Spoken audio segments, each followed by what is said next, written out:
तो देखिए ये जो बहाली आई हुई है बिहार विधान परिषद सचिवालय की बहाली आई हुई है।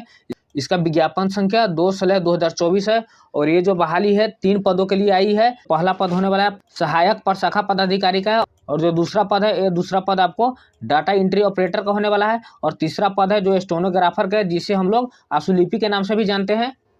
इन तीनों पदों के लिए आपको एप्लीकेशन है जो सेम डे स्टार्ट होने वाले हैं। ऑनलाइन आवेदन भरने से संबंधित तिथि एवं अन्य निर्देशक निम्नांकित है। देखिए सबसे पहला मैं दिखाया कि ऑनलाइन आवेदन भरने की प्रारंभिक तिथि जो है आपको दिनांक 12/3/2024 को शाम 6 बजे से होने वाले हैं और परीक्षा शुल्क भुगतान करने की प्रारंभिक तिथि है वो 12/3/2024 को शाम 6 बजे से ही होने वाले हैं। उसके बाद आपको है कि ऑनलाइन आवेदन भरने की अंतिम तिथि है जो आपको दिनांक 2/4/2024 को 11:59 तक है। उसके परीक्षा शुल्क भुगतान करने के जो अंतिम तिथि है वो दिनांक 2/4/2024 11:59 तक है। चलिए इसके बाद मैं आपको आगे बताता हूँ। अगर आप फॉर्म भरते हैं इसमें आपको किसी प्रकार का दिक्कत होने वाला है, कोई भी कठिनाई आती है तो इसका जो हेल्पलाइन नंबर है यहाँ ये आपको हेल्पलाइन नंबर दिया गया है। उसके बाद अगर हेल्पलाइन नंबर पर आपको संपर्क नहीं हो पाता है तो इसका ईमेल आईडी दिया गया है, इसी ईमेल आईडी पर आकर आप संपर्क कर सकते हैं और अपना प्रॉब्लम का समाधान पा सकते हैं। नीचे आएंगे तो यहाँ पे और भी जानकारी आपको दिए गए हैं। तो आप यहाँ पे देखेंगे किस विभाग में कितना पद दिया गया है। तो सहायक प्रशाखा पदाधिकारी है, उसमें आपको जो कुल पद होने वाले हैं आपको 19 पद होने वाले हैं। यहाँ देखिए डाटा एंट्री ऑपरेटर है, यहाँ पे आपको कुल पद जो होने वाले हैं यहाँ पे 5 पद होने वाले हैं। यहाँ आशुलिपिक यहाँ पे कुल पदों की संख्या आप देख सकते हैं 2 पद होने वाले हैं और बाकी बात यहाँ पे अपना देख सकते हैं आप किस कैटेगरी से आते हैं, किस कैटेगरी में कितना सीट है, आप यहाँ पे पूरे टोटल जानकारी देख सकते हैं। देखिए यहाँ पे बताया गया है शैक्षणिक योग्यता। आप जिस भी पद के लिए आप अप्लाई करना चाहते हैं तो पहले आप यहाँ पे देख लीजिए आपके पास वो योग्यता है कि नहीं है। आप इसमें जो डिक्लेरेशन में लिखा गया कि क्या पास होना चाहिए, क्या आपके पास डॉक्यूमेंट्स होना चाहिए, ये सब यहाँ पर सबसे पहले आप देख लेंगे। सबसे मेन बात आपको बता देता हूँ कि इसमें तीनों पद में आप अपना फॉर्म फिल कर सकते हैं, लेकिन इसके लिए आपको अलग अलग फी देना पड़ेगा। यहाँ सहायक प्रशाखा पदाधिकारी के लिए अगर आप अप्लाई करना चाहते हैं तो आपको सबसे पहले राज्य या केंद्र सरकार से किसी भी मान्यता प्राप्त विश्वविद्यालय की स्नातक उपाधि हो, यानी कि आप स्नातक किए होइएगा किसी भी विश्वविद्यालय से। इसके बाद आपको हिंदी टंकन एवं अंग्रेजी टंकन में जो आपकी गति है 30 शब्द प्रति मिनट है, यानी कि 30 शब्द लिखना आपको प्रति मिनट लिखना है। इन बातों का आपको विशेष ध्यान रखना है। यहाँ दिया गया कि वांछनीय योग्यता हो गया कंप्यूटर पाठ्यक्रम में प्रमाण पत्र हो जो आपको AICTE या DESCC NIEL IT से मान्यता प्राप्त हो। देखिए मान के अगर आपको कंप्यूटर सर्टिफिकेट में ADCA हो या DCA हो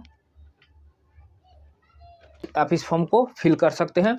और यहाँ पे बात करें तो आपको जो सैलरी होने वाली है आपको लेवल 7 के सैलरी मिलने वाली है। ये आपको 44,900 से 1,42,400 तक आपको सैलरी मिलने वाली है। और यहाँ पे आपको जो स्टार्टिंग सैलरी है वो आपको 60,000 प्लस मिलने वाला है। देखिए यहाँ पे अगर आप डाटा एंट्री ऑपरेटर का फॉर्म फिल करना चाहते हैं तो आपको राज्य सरकार या केंद्र सरकार द्वारा मान्यता प्राप्त किसी संस्था या इंटरमीडिएट परिषद की इंटरमीडिएट की योग्यता है, यानी कि आप किसी भी मान्यता प्राप्त स्कूल से आपको इंटरमीडिएट का सर्टिफिकेट होना चाहिए आपके पास। और कंप्यूटर पर 8,000 की डिप्रेशन प्रति घंटा की गति होनी चाहिए। और यहाँ बताया गया कि इसमें भी आपको कंप्यूटर के सर्टिफिकेट लगने वाले हैं। और इसकी जो आपके सैलरी होने वाली है ये लेवल 4 की सैलरी होने वाली है। यहाँ पे आपको 25,500 से स्टार्ट होगा और 81,100 तक लास्ट जाएगा। और यहाँ देखिए आपको जो तीसरी पद है आशुलिपि का है, इसमें अगर आपको फॉर्म फिल कर सकता है, इसमें अगर आप फॉर्म फिल करना चाहते हैं तो आपको किसी भी मान्यता प्राप्त विश्वविद्यालय से स्नातक पास होना चाहिए। हिंदी में आशुलेखन की गति 80 शब्द प्रति मिनट होना चाहिए। और हिंदी टंकन एवं अंग्रेजी टंकन में जो गति हो आपको 30 शब्द प्रति मिनट होना चाहिए। इसमें भी आपको कंप्यूटर सर्टिफिकेट की आवश्यकता है। और इसकी जो सैलरी होने वाली है लेवल 4 की सैलरी होने वाली है जो 25,500 से 81,100 तक आपको सैलरी होने वाली है। चलिए इसके बाद मैं आपको आगे बात करता हूँ। यहाँ जो आरक्षण है, आरक्षण की बात आए तो आरक्षण अगर बिहार के निवासी है तभी आप आरक्षण को फ़ायदा ले सकते हैं। और आरक्षण का लाभ लेने के लिए आपको कुछ डॉक्यूमेंट्स बनवाने पड़ेंगे। मान लीजिए अगर आप SC ST से आते हैं तो आपको जाति प्रमाण पत्र बनवाना होगा। उसके बाद आपको अस्थायी निवासी या मूल निवास डोमिसाइल आपको बनवाना पड़ेगा। इसके बाद अगर आप EBC OBC इसके अंतर्गत आते हैं तो आपको क्रीमी लेयर रहित प्रमाण पत्र जो अविवाहित या विवाहित महिला अभ्यर्थी के लिए है, पिता के स्थानीय पता से निर्गत प्रमाण पत्र चाहिए। तो यहाँ पे आप देखिए कि ये टोटल डॉक्यूमेंट्स के बारे में बताया गया है। और यहाँ पे आप नीचे देखिएगा तो यहाँ पे उम्र सीमा के बारे में बताया गया है। सीमा में बताया गया है कि न्यूनतम आयु सहायक प्रशाखा पदाधिकारी के पद है, उसमें आपको न्यूनतम उम्र की सीमा आपको 21 वर्ष रखा गया है। इसका जो दिनांक है काउंट होगा 1/1/2024 से। और डाटा एंट्री ऑपरेटर के जो पद है उनके लिए आपको न्यूनतम उम्र सीमा आपको 18 वर्ष होना चाहिए। और इस उम्र सीमा का भी काउंटिंग आपको 1/1/2024 से होने वाला है। इनके बाद आशुलिपि पद है, इसमें आपको न्यूनतम उम्र है आपको 21 वर्ष रखा गया है। इसमें भी उम्र सीमा आपको 1/1/2024 से काउंट किया जाएगा। अधिकतम आयु सीमा तो सभी पदों के लिए अनारक्षित पुरुष के लिए 37 वर्ष है, अनारक्षित महिला या पिछड़ा वर्ग एवं अत्यंत पिछड़ा वर्ग पुरुष एवं महिलाओं के लिए 40 वर्ष रखा गया है, तथा अनुसूचित जाति अनुसूचित जनजाति पुरुष एवं महिलाओं के लिए 42 वर्ष रखा गया है। आवेदन की अधिकतम उम्र के जो काउंट है वो दिनांक 1/1/4/2024 से काउंट किया जाएगा। इसके बाद आपको बताया कि परिषद सचिवालय द्वारा मैट्रिकुलेशन या समतुल्य प्रमाण पत्र में अंकित उम्मीदवार की जन्म तिथि मान्य की जाएगी, यानी कि जो आपका जन्म तिथि का जो काउंट होगा वो आपको मैट्रिक के सर्टिफिकेट के अनुसार काउंट किया जाएगा। परीक्षा की चयन प्रक्रिया किस प्रकार से होगा, तो इसके परीक्षा का जो पद्धति है वो दिया गया है कि सहायक प्रशाखा पदाधिकारी, डाटा एंट्री ऑपरेटर एवं आशुलिपि के पदों पर, यानी कि तीनों पदों पर आपको परीक्षा लिया जाएगा। और यहाँ सबसे पहले हम बात करते हैं सहायक प्रशाखा पदाधिकारी के पदों पर सीधी भर्ती हेतु 3 चरणों में जांच या परीक्षा ली जाएगी। कि सहायक प्रशाखा पदाधिकारी के लिए आपको 3 चरणों में एग्जाम देना पड़ेगा। चलिए इसके बाद मैं अगर बात करूँ तो नीचे दिया गया है मेधा सूची के बारे में बताया गया है। मेधा सूची हिंदी टंकन एवं मुख्य परीक्षा में प्राप्त अंकों के आधार पर ही आपको मेरिट लिस्ट बनाई जाएगी। और यहाँ बात करें तो डाटा एंट्री ऑपरेटर के पदों पर सीधी भर्ती के लिए बताया गया कि 2 चरणों में आपको एग्जाम लिया जाएगा। जो प्रारंभिक जो है आपको परीक्षा OMR शीट पर पुस्तकीय आधारित बहुविकल्पीय वस्तुनिष्ठ परीक्षा होने वाली है। और दूसरे में है आपको हिंदी एवं अंग्रेजी टंकन कंप्यूटर पर आधारित जांच परीक्षा तथा MS ऑफिस वर्ड प्रोसेसिंग के बारे में आपको जांच लिया जाएगा। तो इसमें देखिए जो मेधा सूची है हिंदी टंकन कंप्यूटर पर आधारित एवं MS office word processing computer पर आधारित जांच परीक्षा में प्राप्त अंकों के आधार पर ही मेधा सूची तैयार किया जाएगा। और यहाँ इसके बाद बात करें आशुलिपि के बारे में, तो आशुलिपि के पदों पर सीधी भर्ती हेतु 2 चरणों में जांच की जाएगी, यानी कि 2 चरणों में परीक्षा लिया जाएगा।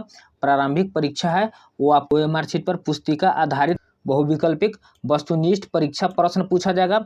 दूसरी बात है वो आपको हिंदी आशुलिपिक जाँच परीक्षा एवं हिंदी टंकन कंप्यूटर के जाँच लिया जाएगा, जिसमें आपको ऑफिस वर्ड प्रोसेसिंग जाँच की भी परीक्षा लिया जाएगा। चलिए तो इसमें मैं आपको बताता हूँ इसमें आपको किस प्रकार का चयन किया जाएगा।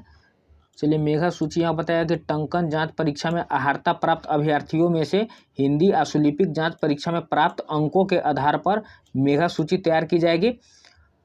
उसके बाद जो है किसी भी चरण में असफल घोषित अभ्यर्थी को अगले चरण के लिए परीक्षा में बैठने नहीं दिया जाएगा। बताया कि प्रारंभिक परीक्षा, तो प्रारंभिक परीक्षा के सभी प्रश्न वस्तुनिष्ठ प्रकृति में बहुविकल्पीय होंगे, यानी कि वस्तुनिष्ठ प्रश्न पूछे जाएंगे। प्रत्येक प्रश्न हेतु उत्तर के लिए दिए गए विकल्पों में से किसी एक का चयन करना होगा, यानी कि आपको 4 बहुविकल्प दिए जाएंगे, उसमें से एक का चयन करना होगा। प्रारंभिक परीक्षा की अवधि 2 घंटे की होगी, कुल 100 प्रश्न होंगे, यानी कि जो परीक्षा है आपको 2 घंटे के होने वाले हैं, कुल इसमें प्रश्नों की संख्या 100 होने वाले हैं।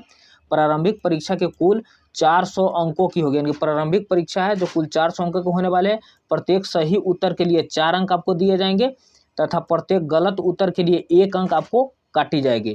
प्रारंभिक परीक्षा भाषा का माध्यम हिंदी अंग्रेजी में होगी। जो प्रारंभिक परीक्षा है आपको भाषा का माध्यम हिंदी और अंग्रेजी में लिया जाएगा। यह हिंदी एवं अंग्रेजी में प्रश्नों में कोई भिन्नता होगी तो अंग्रेजी में प्रश्न ही मान्य होगी, यानी कि अंग्रेजी और हिंदी में जो प्रश्न दिया जाएगा, अगर हिंदी में अगर कोई गलत आपको त्रुटि नजर आए, चाहिए समझ में नहीं आ रहा है, तो उसका जो है ना आपको मान्य इंग्लिश मीडियम को ही माना जाता है। यहाँ बताया गया कि प्रारंभिक परीक्षा में निम्नांकित विषय होंगे। प्रारंभिक परीक्षा में जो सबसे पहला है आपको सामान्य अध्ययन, प्रश्नों की संख्या 40 होने वाले हैं। दूसरा आपको सामान्य विज्ञान है, इसमें आपको प्रश्नों की संख्या 30 होने वाले हैं। तीसरा मानसिक क्षमता जाँच एवं तार्किक विचार, यानी कि ये रीजनिंग है, इनमें आपको प्रश्नों की संख्या 30 होने वाले हैं। आगे बताएगा प्रारंभिक परीक्षा का पाठ्यक्रम, यानी कि जो पहला नंबर सामान्य अध्ययन से किस किस टॉपिक से प्रश्न आने वाले उसके बारे में बताया गया है। एवं यहाँ सामान्य विज्ञान से किस किस टॉपिक से आपको प्रश्न पूछे जाएंगे उसके बारे में बताया गया है। एवं मानसिक क्षमता एवं यानी कि रीजनिंग के बारे में किस किस चैप्टर से आपको प्रश्न पूछे जाएंगे उसके बारे में बताया गया है। चलिए इसके बाद मैं आपको आगे बताता हूँ। आगे यहाँ पे दिया गया है मुख्य परीक्षा, और यहाँ देखें तो आपको मुख्य परीक्षा यानी कि मेंस के बारे में भी आपको जानकारी दे दिया है। सहायक प्रशाखा पदाधिकारी यानी कि इसमें सिर्फ सहायक प्रशाखा पदाधिकारी में ही मेंस लिया जाएगा। बाकी बात आपको डाटा एंट्री ऑपरेटर और उसके बाद जो अशुलिपिक परीक्षा है उसमें आपको मेंस का एग्जाम नहीं लिया जाएगा। परीक्षा शुल्क यानी कि जो फॉर्म को फिल करेगा उसके बाद जो आपको पेमेंट करना पड़ेगा उसके बारे में बताया गया है। सहायक प्रशाखा पदाधिकारी, डाटा एंट्री ऑपरेटर एवं अशुल्क यानी कि तीनों पदों के लिए आपको जो फी होने वाले हैं। नंबर में बताया गया कि बिहार राज्य के अनुसूचित जाति या अनुसूचित जनजाति अभ्यर्थियों के लिए 150 रुपया देने पड़ेंगे। इस नंबर में बताया गया है कि बिहार राज्य के स्थानीय निवासी सभी अनारक्षित आरक्षित वर्ग के महिलाओं अभ्यर्थियों के लिए 150 रुपया देने पड़ेंगे। बिहार राज्य के 40% या उससे अधिक दिव्यांग अभ्यर्थियों के लिए 150 रुपया देने पड़ेंगे। बिहार राज्य के अन्य कोटि जैसे EWS, EBC, OBC अभ्यर्थियों एवं अन्य राज्य के यानी कि दूसरे भी राज्य के जो सभी कोटि के अभ्यर्थियों के लिए 600 देने पड़ेंगे। चलिए तो ओवरऑल इसमें जितना जानकारियाँ था मैं आपको दे दिया हूँ। और इसका जो एप्लीकेशन जो स्टार्ट होने वाले हैं 12 मार्च 2024 को, मैं 12 मार्च 2024 को आपको फुल डिटेल वीडियो लाऊंगा। और उसमें मैं आपको कैसे फॉर्म फिल करना है और किस प्रकार से डॉक्यूमेंट्स बनाना है, डॉक्यूमेंट्स का साइज़ क्या होना चाहिए और कोई भी गलतियाँ ना हो, एक एक बातों पर ध्यान रख के मैं आपको फॉर्म फिल करके बताऊँगा। अगर मेरे वीडियो पसंद आया होगा तो मेरे वीडियो को लाइक, सब्सक्राइब और शेयर ज़रूर करिएगा। तो चलिए बस आज के लिए इतना ही। जय हिंद।